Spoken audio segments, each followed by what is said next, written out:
Bonjour mes chers monégascous, c'est Oxenum, nouvelle vidéo, nouveau débrief et nouveau coup de gueule parce que là ça commence vraiment à bien faire et à me les casser. Oui, je vais être vulgaire, j'en ai rien à foutre, prenez-le comme vous le voulez.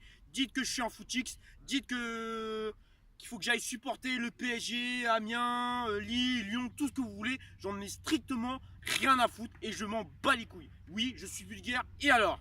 Parce que là, c'est plus possible. L'AS Monaco, franchement, c'est grave. Pourtant, en début de saison, il y a eu 3-1 face à Nantes.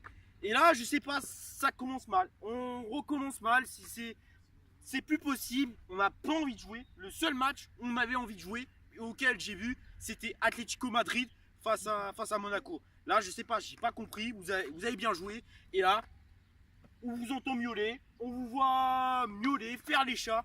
Alors pourtant, face à l'Atlético Madrid, vous avez été des lions, vous avez été des bâtons, vous avez été des tigres. Je sais pas ce que vous avez foutu, mais là, c'est plus possible.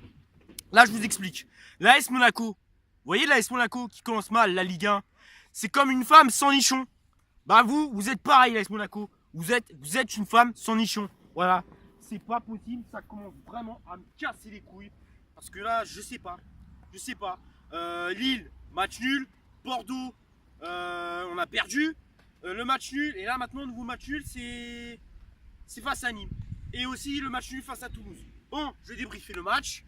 Alors, si mes souvenirs sont bons, ça s'est joué en 4-3 comme d'habitude. Benaglio au cage. À droite, c'était Sidibé. Au centre, Glick. Et suivi de Endoram. Là, Jardim, tu m'as fait plaisir. T'as enfin compris qu'il fallait mettre Endoram au centre parce que Jemerson, c'est plus possible. Et à gauche, Radji. Là, je comprends pas pourquoi tu mets Radji. Je ne comprends pas.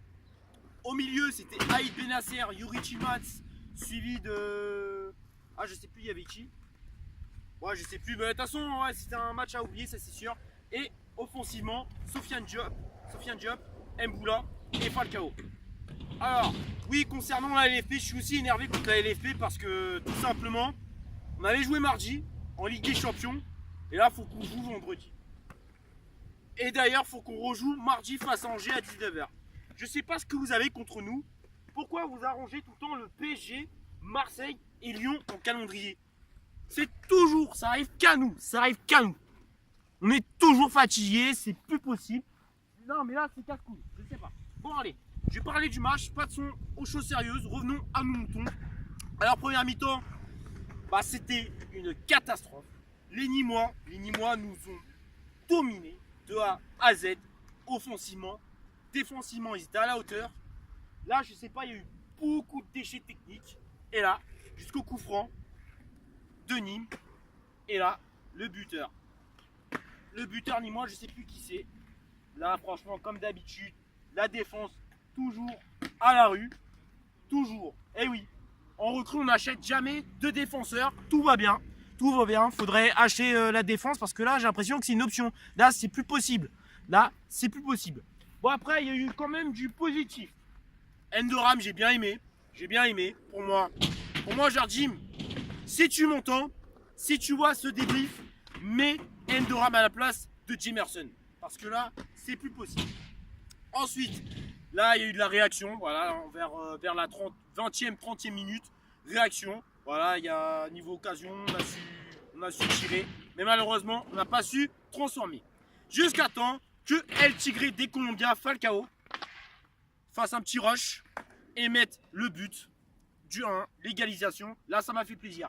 Et quand je vois les gens sur internet dire oui, Falcao, c'est une grosse arnaque, on l'a acheté pour rien, il vaut pas son prix, on est des pigeons, ceci, cela. Et les gens là qui disent ça, chut.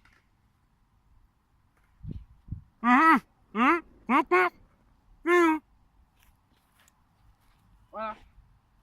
J'espère que vous avez compris. Donc, allez, deuxième mi-temps, c'était un petit peu mieux.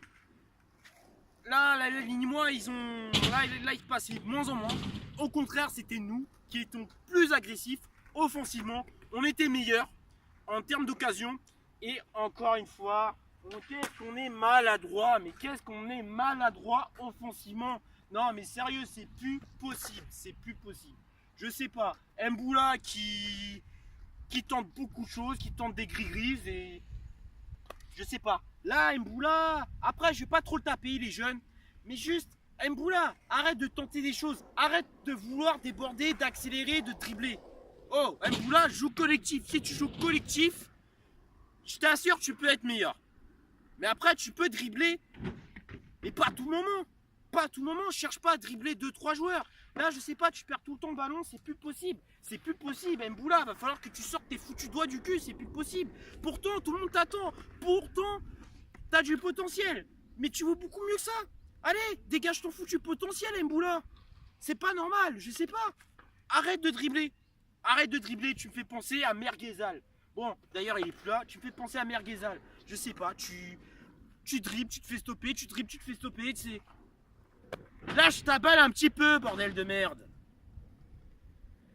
Bon, ensuite, là, c'était l'arrivée. C'était le grand jour. Tout le monde attendait Golovin. Pour moi, c'était un grand risque. C'était un grand risque de le faire jouer. Pourquoi? Parce qu'il revenait de blessure. Mais bon, il avait 15 minutes maximum de temps de jeu. Et là, Golovin qui commence à s'échauffer. Moi, je suis comme un ouf. Je dis, ah, Golovin, ça fait plaisir. Ça fait plaisir. J'espère qu'il va faire des bonnes choses. Une fois rentré, tout le public avait applaudi. Et là, dès les premières minutes qu'il touche le ballon, il commence à faire des trucs intéressants. Il dribble. Au moins, quand il dribble, quand il tente les choses, il passe. Et il est sûr de soi. Il est sûr de soi, il dribble, il a une bonne vision de jeu, il accélère. Golovin, ce joueur-là, que j'attendais le plus, pour moi, c'est officiellement la meilleure recrue. Là, j'ai hâte de le voir dans les matchs précédents, enfin, dans les matchs suivants. Surtout en Ligue des Champions, surtout face à Dortmund. Et là, quand l'équipe sera au complet, on pourra faire des bonnes choses. On pourra faire de très bonnes choses. Ça, c'est sûr et certain. Et là, les blessés sont toujours à l'infirmerie. Revenons au match. Franchement, j'ai bien aimé. Après, c'est dommage, il n'a pas beaucoup tiré. Juste le seul tir qu'il a fait, ça a été contré. C'est dommage. Parce que quand je l'ai vu face à Lyon, si mes souvenirs sont bons, il avait passé 2-3 joueurs lyonnais. Il a repiqué dans l'axe, il a mis une frappe du pied droit en lucarne. Anthony Lopez, il pouvait rien faire. Il pouvait rien faire. Et si Golovin pouvait faire ça en championnat, ça serait parfait. Donc, bah voilà, j'ai terminé des briefs. Je vais dire mes top et flop. Alors en top, je vais dire Endoram. Pour moi, il a été bon. Malgré que la défense a pris l'eau. Bon, après, il a su faire des bonnes choses. Première titularisation et premier match que je vois en défenseur central. C'est un bonheur. Le deuxième top, Radamel Falcao. Et le troisième top, c'est la rentrée de Golovin. Golovin qui est juste... J'ai pas les mots. Et enfin, en flop, bah, je dirais Glick qui a été à la ramasse. Ensuite, Aïd Benasser, malheureusement. Pourtant, Aïd Benasser, c'est un joueur que j'adore. J'adore son profil, mais là, il a été à la ramasse. C'est dommage. J'espère que demain, il fera des meilleures choses que ça. Et puis, troisième top, j'en ai pas vraiment. En sachant que j'aurais pu mettre Mboula, mais j'ai fait non, vas-y. C'est un jeune, c'est un petit bézo. Je vais pas encore le taper sur les doigts. Il n'a pas beaucoup joué. Je vais lui laisser le temps. Et si je vois qu'il en fait trop, un jour ou l'autre, il va rentrer dans le flop. Voilà. Bon, bah, j'ai tout dit. Ah, désolé pour ce coup de gueule et aussi d'avoir été vulgaire au tout début parce que, je sais pas, c'est la colère. J'ai l'impression que c'est la crise. C'est la crise, je sais pas. La seule victoire qu'on a fait, c'était face à Nantes et le reste, c'est des matchs nuls, des défaites, c'est plus possible.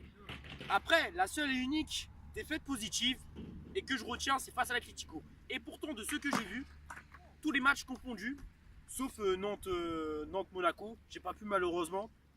Tous les matchs que j'ai vus, c'est Atlético-Monaco. Ça, c'est sûr et certain.